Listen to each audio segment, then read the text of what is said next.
అందరికీ నమస్కారం. మత్స్యకారుల జీవితాలు మార్చేసాడు పవన్ కళ్యాణ్ గారు.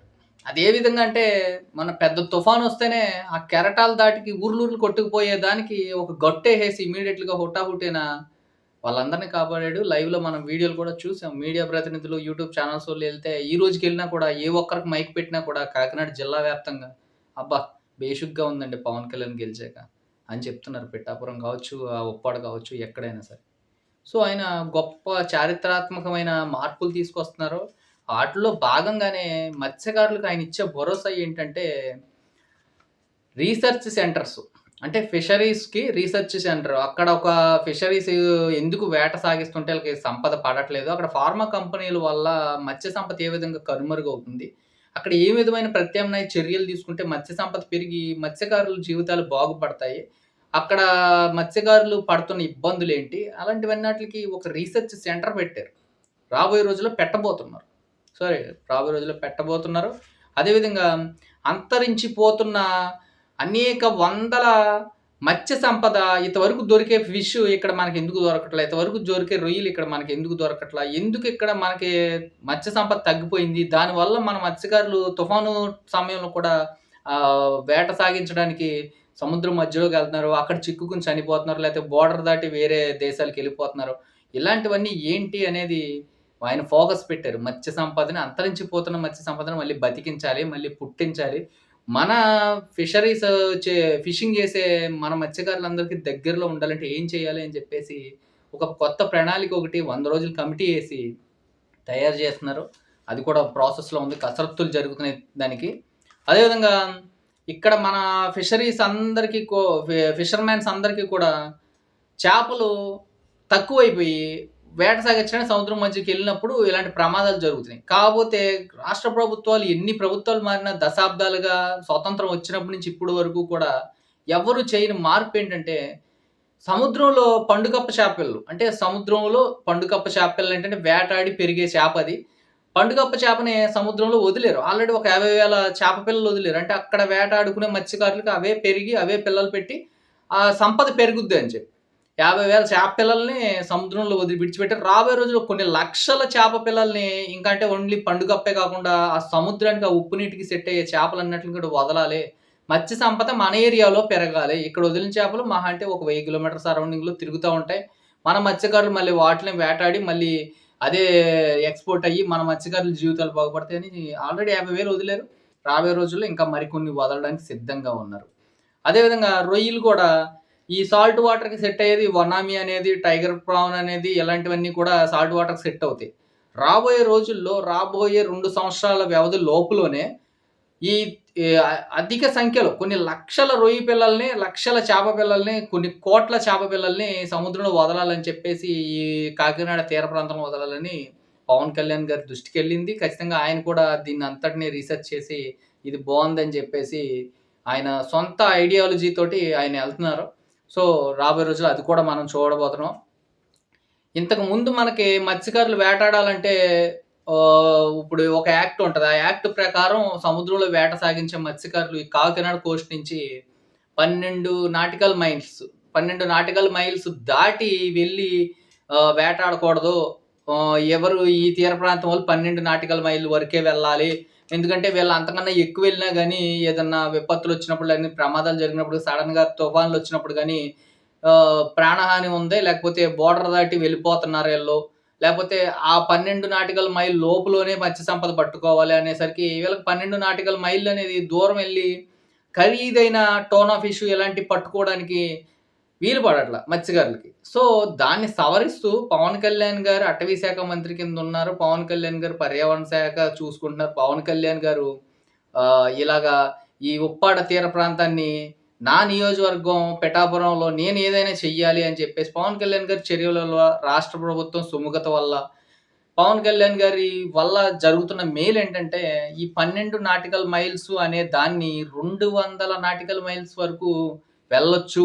అది ఏ రాష్ట్ర ప్రజలైనా, ఏ దేశ ప్రజలైనా గానీ 200 నాటికల్ మైల్స్ వరకు ఎళ్ళొచ్చు అన్నట్టు ఒక ఆహ్, డే జీవో కూడా వచ్చింది. అది ఎలా అంటే మన కేంద్ర ప్రభుత్వం మన దేశానికి సంబంధించి కేంద్ర ప్రభుత్వం ఆమోదం తెలిపింది. 200 నాటికల్ మైల్స్ వరకు మన మత్స్యకారులు ఇప్పుడెళ్లి వేట సాగించుకోవచ్చు.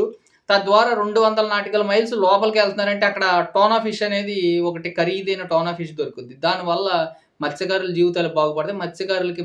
మత్స్యకారులకి ఎక్కువ వేటాడి తక్కువ రేటు చేపలు వేటాడి అలసిపోయే పని లేకుండా 1, 2 టోనా ఫిష్‌లు దొరికినా గాని దూర ప్రాంతం అందరూ ఎళ్ళలేరు. కొంతమంది వెళ్ళగలరు. వాళ్ళకి జీవితాలు బావుంటాయన్నమాట. వాళ్ళకి కొంచెం ఇన్‌కమ్ సోర్స్ పెరుగుద్ది మత్స్యకారులకి. వాళ్ళకి కూడా ఉత్సాహంగా మనకి ఏ రూల్స్ లేవులే ఇక్కడి వరకు ఎళ్ళొచ్చులే అని చెప్పేసి వెళ్తారు. వాళ్ళకి జీపీఎస్ సిస్టమ్ ఒకటి, నెక్స్ట్ వీళ్ళకి ice box, GPS system arrange చేసి ఈళ్ళు ఎంత దూరంలో ఉన్నారు, ఎవరెవరు మత్స్య వేటకెళ్లారు, ఈ బోట్ ఎళ్ళింది. ఆ బోట్‌కి జీపీఎస్ పెడతారు. ఆ బోట్ ఎక్కడ ఉంది, ఏ తీరంలో ఉంది అని చెప్పి అంటే ఒకవేళ ఈళ్ళు తీరం దాటి వేరే దేశాలు ఎళ్ళిపోయి ఇబ్బందులు పడుతున్నారు కదా! అలాంటివి జరగకుండా రాష్ట్ర ప్రభుత్వమే కనుగొనే విధంగా జీపీఎస్ సిస్టమ్‌ని కూడా అరేంజ్ చేస్తున్నారు. సో, ఇటువంటి మార్పులు ఆయన తీసుకొస్తున్నారు. ఉప్పాడ కోనపాపపేటకు ఉప్పాడ కోనపాపపేటకు రూ. 2,00,00,000 నిధులను విడుదల చేశారు. ఈ రూ. 2,00,00,000 నిధులు దేనికి అనంటే, ఇక్కడ కమ్యూనిటీ హాల్స్ కట్టి, ఓ తుఫాను విపత్తులు వచ్చినప్పుడు ఇప్పుడు మొన్న చూసాం మనం చిన్న చిన్న భవనాల్లో అక్కడ పెట్టకుండా అందరిని ఎక్కడికక్కడ కమ్యూనిటీ భవనాలు ఆహ్, క్వాలిటీగా నిర్మించి, ఆ భవనాల్లోనే వీళ్ళొచ్చి తలదాచుకునేలాగా తుఫాను గాని, విపత్తులు గాని వచ్చినప్పుడు సముద్రం అంటే ఒకసారి పెరగొచ్చు, ఒకసారి తగ్గొచ్చు, తుఫాను రావచ్చు. ఎప్పుడెలా ఉంటదో చెప్పలేం మనం. ఆ ఉప్పాడ తీర ప్రాంతం. సో, వీళ్ళకి ఈ కోనపాప అనే గ్రామం బాగా తీర ప్రాంతం దగ్గరలో ఉంది కాబట్టి, ఈళ్ళకి కమ్యూనిటీ హాల్ అనేది కొంచెం మెరక ప్రాంతంలో కట్టి, ఈళ్ళకేదైనా విపత్తొచ్చినప్పుడు ఖచ్చితంగా వీళ్ళందరూ అక్కడికెళ్ళిపోయి, అక్కడ ప్రభుత్వమే సదుపాయాలు కల్పించి వాళ్ళందరిని కాపాడాలనే ప్రయత్నంలో రూ. 2,00,00,000 నిధులు విడుదల చేశారు. ఆ కమ్యూనిటీ హాల్ కూడా కట్టించబోతున్నారు. అదే విధంగా ఆహ్, ఆర్‌ఓ నీటి ప్లాంట్‌లు అంటే ఈ రూ. 2,00,00,000 నిధులతోటే ఆర్‌ఓ నీటి ప్లాంట్‌లు ఇంకా ఎక్కువ ఎస్టిమేషన్ పెరిగినా గాని మళ్ళీ ప్రభుత్వం తరపున పవన్ కళ్యాణ్ గారు రిలీజ్ చేయడానికి సిద్ధంగా ఉన్నారు. చేపలు ఎండబెట్టుకోవడానికి ఒక 3 ప్లాట్‌ఫారాలు అంటే ఈళ్ళు చేపలు ఎవరు మత్స్యకారులు సముద్రం నుంచి తెచ్చిన ప్రతి చేప సేల్ అయిపోదు. కొన్ని చేపల్ని ఎండబెట్టుకొని అమ్ముకోవాల్సిన పరిస్థితి వస్తది. ఎందుకంటే కొద్దిగా రావడం లేట్ అయినా ఆ చేపల్ని ఎండబెట్టుకోవాలి ఉప్పు రాసి. లేదంటే ఒకవేళ కొన్నిసార్లు వచ్చినా కూడా అన్ని చేపలు కూడా అంటే డైరెక్ట్‌గా కూర వండుకొని తినేలాగా ఎక్స్‌పోర్ట్ అయ్యే చేపలుండవు కొన్ని. కొన్ని ఎండబెట్టి ఎండు చేపల కింద తయారు చేయాల్సిన చేపలు కూడా ఉంటాయన్నమాట. ఆ చేపలను ఎండబెట్టుకోవడానికి సరైన ప్లాట్‌ఫారాలు లేక ఇబ్బందులు పడుతున్నారక్కడ. సో, ఆ పిఠాపురం ప్రజలు, ఆ ఉప్పాడ తీర ప్రాంతం ప్రజలు ఆ ఇబ్బందులు లేకుండా ఉండాలి అని చెప్పేసి చేపలు ఎండబెట్టుకోవడానికి గచ్చుతోటి ప్లాట్‌ఫారాలు, అక్కడ గోడౌన్స్ ఎప్పుడైనా వర్షం వచ్చినప్పుడు దాచుకోవడానికి అన్నీ కూడా అరేంజ్‌మెంట్స్ చేపిస్తున్నారు. రూ. 2,00,00,000 నిధులైతే విడుదల చేయడం జరిగింది. అదేవిధంగా మత్స్యకారులు లొకేషను ఈటిలన్నిటిని ట్రేస్ చేయడానికి అదైతే మటికి బెస్ట్ అనిపిచ్చింది నాకు. ఎందుకంటే మత్స్యకారులు తప్పిపోయారు, ఎక్కడికెళ్లారో తెలీదు అని చెప్పేసి ఇంటికాడోళ్ళందరూ కూడా ఏడుస్తా ఉండడం మనం దశాబ్దాలుగా చూస్తా ఉన్నాం. కానీ ఈసారి వాళ్ళు మిస్ అయింది బోట్ అంటే, ఆ బోట్ ఎక్కడుందో కూడా తెలుసుకోవడానికి మన ఏపీ ప్రభుత్వమే ఇలాగా కృషి చేస్తుంది అంటే అది గొప్ప విషయం. సో, కేరళ ప కేరళ తరహాలో పర్యాటకుల కోసం కేరళ తరహాలో మన పర్యాటక ప్రాంతాన్ని అంటే ఆ సముద్ర తీర ప్రాంతాన్నంతా కూడా పర్యాటకంగా అభివృద్ధి చేస్తారు. దాని ద్వారా ఏమవుద్దంటే మనకి ఎక్కువ మంది జనాలొస్తారు.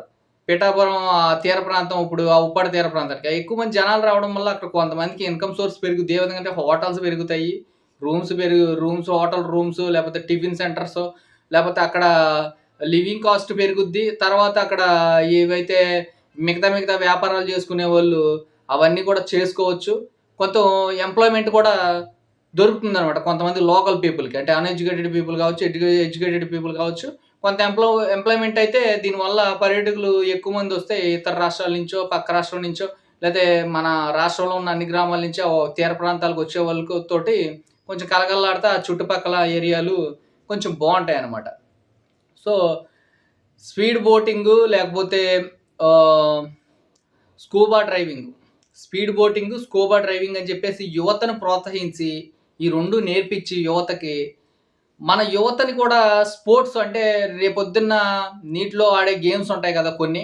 ఆ గేమ్స్ ఈ జల క్రీడల్లో నేషనల్ స్థాయిలో కూడా ఎళ్లి క్రీడలాడే విధంగా యువతను ప్రోత్సహించి, యువతను తీర్చిదిద్దాలి అని చెప్పేసి వాళ్ళకి ప్రోత్సాహం కూడా రాబోయే రోజుల్లో శిక్షణ తరగతులు గవర్నమెంటే ప్రొవైడ్ చేయాలని చెప్పేసి పవన్ కళ్యాణ్ గారు ఒక ఆదేశాలు ఇవ్వడం జరిగింది. ఆ కసరత్తు కూడా ఈ 100 రోజుల కమిటీలో ఆ కసరత్తు కూడా జరుగుతుంది. అది ఏ విధంగా ఎలా చేయాలి అనేది డిసెంబర్ సెకండ్ వీక్ నుంచి అవి కూడా స్టార్ట్ అవుతాయి. అదేవిధంగా కాకినాడ జిల్లా మత్స్యకారులని కేరళ తీసుకెళ్ళి, కేరళలో ఏ తరహాలో వాళ్ళు చేస్తున్నారో, ఏ తరహాలో అక్కడ యువతకు ఉపాధి కలుగుతుంది, లేతే మత్స్య సంపదని ఏ విధంగా ఆళ్ళు యూజ్ చేస్తున్నారో, మత్స్య సంపద ఏ విధంగా అభివృద్ధి చేస్తున్నారో, కేరళ తరహాలో ఇక్కడ డెవలప్‌మెంట్ ఎలా చేయాలనేది ఇక్కడి నుంచి కొంతమందిని తీసుకెళ్ళి యువతని కాకినాడ జిల్లా నుంచి, పలు గ్రామాల నుంచి తీర ప్రాంత ప్రజలందరినీ కూడా మత్స్యకారులను కేవలం మత్స్యకారులను తీసుకెళ్ళి, ఆ మత్స్యకారులకు చూపించాలనే ధ్యేయం కూడా పెట్టుకున్నారు. అదేవిధంగా ఎకో టూరిజం మీద ఫోకస్ చేశారు. ఎకో టూరిజం మీద ఫోకస్ చేసి ఈ యువతని తీసుకెళ్ళి ఫస్ట్ ఎకో టూరిజం అంటే ఏంటి? కేరళలో ఎలా ఉంది? చెన్నైలో, కేరళలో ఎలా ఉంది? అని చెప్పేసి చూపించాలని ధ్యేయంగా పెట్టుకున్నారు. చెన్నై హార్బర్‌లో తిరువత్రియర్ త్రివర్ తి తిరువత్రియర్ తిరువత్రియర్ అంటే కుప్పం వద్ద కృత్రిమ రీప్ కల్చర్‌ని స్టార్ట్ చేశారు. అక్కడ 1500 చదరపు మీటర్లలో దాదాపు 1 టన్ను సామర్థ్యంతోటి కృత్రిమ రీప్‌లను సముద్రంలో ఉంచితే ఖచ్చితంగా 300 రకాల సముద్ర జీవుల్ని మనం అట్రాక్ట్ చేసే అవకాశం ఉంటది. అంటే 300 రకాల సముద్ర జీవులు ఇప్పుడు మన తీర ప్రాంతంలో దొరకట్లేదు. ఇంతవరకు దొరికాయి గతంలో. ఈ లోకల్‌గా వచ్చిన ఫార్మా కంపెనీలు వ్యర్థాలు అవన్నీ డైరెక్ట్‌గా రీసైక్లింగ్ చేయకుండా సముద్రంలో వదలడం వల్ల వైఎస్ రాజశేఖర రెడ్డి గారి హయాంలో కంపెనీలొచ్చినాయి కదా! ఆ కంపెనీలన్నీ కూడా ఎటువంటి పర్మిషన్స్ గవర్నమెంట్ తరపున ఇచ్చేసారు. ల్యాండ్స్ ఇచ్చేసారు ఎస్‌ఈజెడ్ పేరుతోటి గానీ, ఆ కాలుష్యం వచ్చే రసాయనాలన్నీ కూడా డైరెక్ట్‌గా రీసైక్లింగ్ చేయకుండా సముద్రంలోకి వదులుతున్నారు. దానివల్ల అక్కడ మత్స్య సంపద తగ్గిపోయింది. ఆ 300 రకాల చేపలని దాదాపు 300 రకాల మత్స్య సంపదను మళ్ళీ తిరిగి తీసుకురావాలంటే, ఈ విధమైన రీప్‌లని మనం పెట్టడం వల్ల సముద్రంలో ఖచ్చితంగా మత్స్య సంపద పెరిగే అవకాశం ఉంది అని చెప్పేసి అదొక ఆలోచన చేస్తున్నారు. మంచి ఆలోచన. అదేవిధంగా సముద్ర జీవులు 50 రకాలు దాదాపు ఈ వాణిజ్య విలువలు కలిగినయి ఉంటాయి. ఈ 300 రకాలు కొత్తగా ఏవైతే ఇంతవరకు ఉండేయి ఇప్పుడు దొరకట్లేదు మనకనుకుంటున్నామో, వాటిలో 50 రకాల సముద్ర జీవుల్లో వాణిజ్య విలువలు కలిగిన జీవులే ఉంటాయన్నమాట. సో, అది కూడా మంచి పరిణామం. ఇలాంటియన్నీ కూడా కొత్త విధానాలు, కొత్త తరహాలు మత్స్యకారులను ఏ విధంగా ఆదుకోవాలి, మత్స్య సంపదను ఏ విధంగా పెంచాలి, మత్స్యకారులనేవోళ్ళు ఎప్పుడు ఇబ్బంది పడకూడదని చెప్పేసి గొప్ప ఆశయాలతోటి ఆయన పవన్ కళ్యాణ్ గారు ఎళ్తున్నారు. ఖచ్చితంగా మనం వీలైతే సపోర్ట్ చేద్దాం. లేదంటే సైలెంట్‌గా చూద్దాం ఏం చేయగలరు, ఏం చేస్తున్నారు అనేది. అంతేగాని ఊరికే ఫేక్ న్యూస్‌ని స్ప్రెడ్ చేసి అవాస్తవాలు మాట్లాడొద్దు. ఈ కల్చర్ చేయడం వల్ల, ఇది రీప్‌లు పెట్టడం వల్ల ఈ 300 మీటర్ల లోతులో ఈ తి మీటర్ల దూరంలో 1500 చదరపు మీటర్ల దూరంలో ఈ 300 జాతుల్ని ఆకర్షించాలని ఈ రీప్‌లు పెట్టడం వల్ల, ఈ కల్చర్‌లో ఒక 2 సంవత్సరాలకి రూ. 2,00,00,000 మత్స్యకారులు సంపాదించడానికి, మత్స్యకారుల జీవితాల్లో మత్స్యకారులకి సంపద పెరగడానికి అవకాశాలున్నాయి. అంటే 2 సంవత్సరాలు కష్టపడితే 2 సంవత్సరాలు రాబోయే 2 సంవత్సరాలు రూ. 2,00,00,000 మత్స్యకారుల సంపద పెరగాలని జెప్పేసి, ఈ విధంగా పవన్ కళ్యాణ్ గారు ఒక విప్లవాత్మకమైన నిర్ణయాలు తీసుకుంటున్నారు. డిసెంబర్ 2nd వీక్‌లో ఖచ్చితంగా వీళ్ళందరినీ కూడా తమిళనాడు, కేరళ తీసుకెళ్ళి యువతని ఎవరైతే ఈ మత్స్యకార యువత ఉంటారో, ఆ మత్స్యకార యువతను కావచ్చు, పెద్దవాళ్ళు కావచ్చు, ఈ కేరళ, తమిళనాడు తీసుకెళ్ళి ఇక్కడ ఏ విధమైన తరహా ఎలా చేస్తున్నారు, ఏంటి అనేది వాళ్ళకి ట్రైనింగ్ ఇప్పించి, అక్కడి నుంచి కొంతమంది కోచ్‌ని కూడా తీసుకొనొచ్చి అవసరమైతే ఇక్కడ ట్రైనింగ్ ఇప్పించి, యువతను క్రీడల వైపు, అదేవిధంగా మత్స్య సంపదని ఎలా వేటాడాలి, మత్స్య సంపద వేటాడి తెచ్చింది ఎలా మనం రీటైల్ జేసుకోవాలి, ఏ విధంగా ఇక్కడ చే ఏ మన ఎకో టూరిజంని డెవలప్ చేయాలి, ఉప్పాడ తీర ప్రాంతాన్ని అనేది చాలా క్షుణ్ణంగా ఒక 100 రోజులు కమిటీ ఏసి, ఇవన్నీ కూడా గొప్ప విప్లవాత్మకమైన నిర్ణయాలు తీసుకుంటున్నారు పవన్ కళ్యాణ్ గారు. ఖచ్చితంగా వీటిలన్నిట్లికి రాబోయే రోజుల్లో రిజల్ట్ కూడా మీరు చూడబోతున్నారు. రీసెంట్‌గా కూడా తుఫాన్ నుంచి పవన్ కళ్యాణ్ గారు పెట్టిన సీవాలు కడతానని చెప్పి అక్కడ రాళ్ళేశారు. ఆ రాళ్ళు కోసం తుఫాన్‌ని బారిన పడకుండా ఎంతోమంది వందల మంది ప్రాణాలు కాపాడగలిగారు పవన్ కళ్యాణ్ గారు. ఖచ్చితంగా రాబోయే రోజుల్లో ఇలాగే ఉప్పాడ తీర ప్రాంతాన్ని కావచ్చు, పిఠాపురం కావచ్చు, కాకినాడ జిల్లా కావచ్చు, మొత్తం రాష్ట్రం అంతా కూడా కూటమి ప్రభుత్వం హయాంలో డెవలప్ అవుద్ది. నమ్మకం ఉంచండి. ఫేక్ న్యూస్‌ని నమ్మొద్దు. ఏదైనా వాస్తవం అయితేనే నమ్మండి. ఇది నేను చెప్పాలనుకునేది.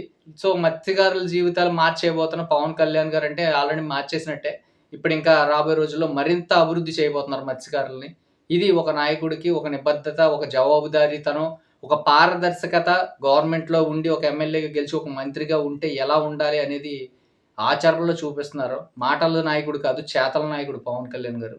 రాబోయే రోజుల్లో ఇదే తరహాలో చేసుకుంటూ పోయి ఆయన మరింత ఆయుష్, ఆరోగ్యాలతోటి ప్రజలందరి జీవితాల్లో కూడా వెలుగులు నింపాలని కోరుకుందాం. జై కూటమి ప్రభుత్వం, జై జనసేన, జై హింద్.